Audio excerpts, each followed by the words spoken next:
How do you redeem a really bad character? I think I showed you guys in one of the other videos how many bad characters I wrote. And I'm not talking about badly written characters because I had a lot of those when I wrote the 10 books that got rejected.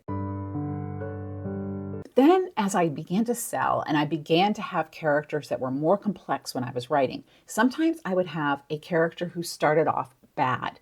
Maybe they had done something terrible in the past, or maybe people didn't like them for some reason. Whatever that bad part was, I wanted to be able to redeem this character, both in the reader's eyes and, more importantly, in the character's own eyes. Because a lot of times, a bad character has a lot of trouble with accepting themselves, with accepting who they are. And so they have to have what's called a redemption arc.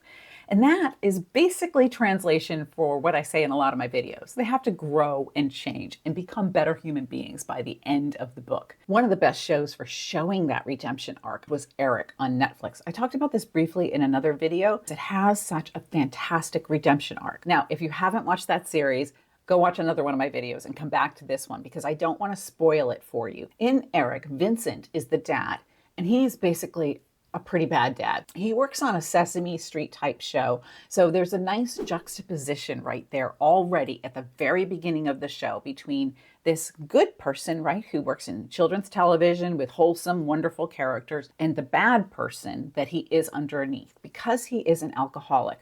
So you learn that very early on, and you can kind of have a teeny bit of sympathy for him because you know that he has an addiction problem. There are very brief moments when you can see that he loves his son, and those are important in the beginning of that series because it's referred to as a save the cat moment. That's a moment where the hero of your story, who could be a completely irredeemable, awful person, has a moment where they are nice or do something good. And when you have a really bad character, somebody who has done something awful that you want to have a redemption arc, it's super important to put that save the cat moment in early in the book. It doesn't have to be some big rescuing people out of a burning building thing. It can be something literally as small as picking up a puppy out of the middle of the road and putting it on the sidewalk. But what that does is it gives the reader a glimmer of hope. I talked about this in another video about how important it is to have both despair and glimmer moments in your book. Moments when it seems like things are absolutely unfixable, but moments of hope because those keep the reader reading. It's kind of like this toxic back and forth relationship, but not really, where you have these terrible moments and they are offset by really good moments where the reader can hope for a better outcome. And you really need to set that up with a bad character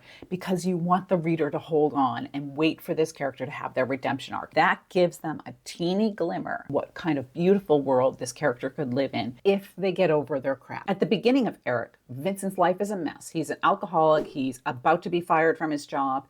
His son and his wife don't really have much of a relationship with him. He's broke. A lot of things are just falling apart for him at the same time. And then his son disappears.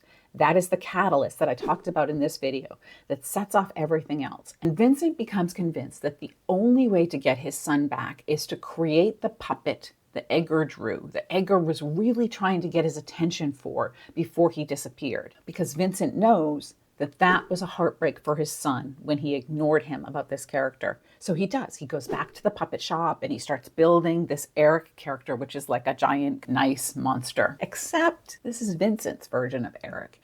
And this Eric becomes Vincent's internal journey. That's what I thought was so brilliant about this series. Eric becomes the vocal version of all of those bad thoughts that Vincent has in himself.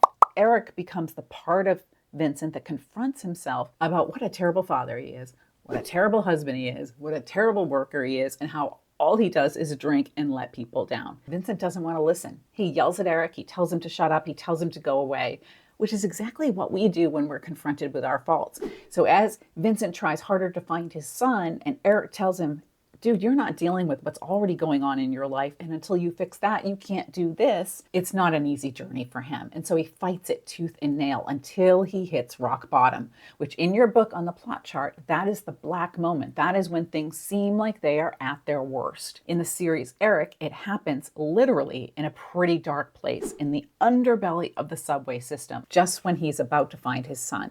He makes the choice for solace in the drugs as opposed to taking that step. He loses everything in that moment. We see the sun get swept away in the water. It's as bad as it can possibly get. And you're not quite sure that there's redemption there for him. Failure forces the character to grow and change. If they kept succeeding with the things that they were doing that was wrong, they wouldn't grow and change, right? Because if it's working for you to be a lying, thieving, awful person and you're making tons of money at it, well, why change? But if you're confronted by failure, you start losing your job, your marriage is falling apart, your son disappears. The failure of yourself as a person, or for Vincent in this case, is what forces him to finally get over the inner fears and doubts and anxieties to fix the things that he has broken. The failure, the total, complete failure in that black moment forces him to make that final change to where he becomes a better person. And we see at the end that everything is better.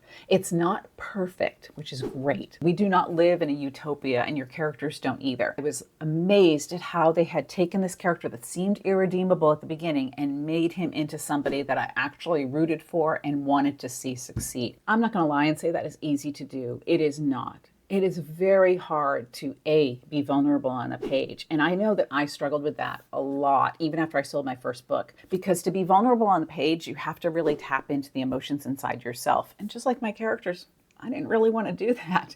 Growing and changing is not fun. The only thing that you can do is try to be better with every single book, to write better, to write stronger, to really get deeper with each and every character that you create. But if you can pull it off, and if you can really dig deep and create these characters that readers root for, it will be worth the payoff at the end, and the tears that you might cry as the writer and the tears that the reader will cry out of joy.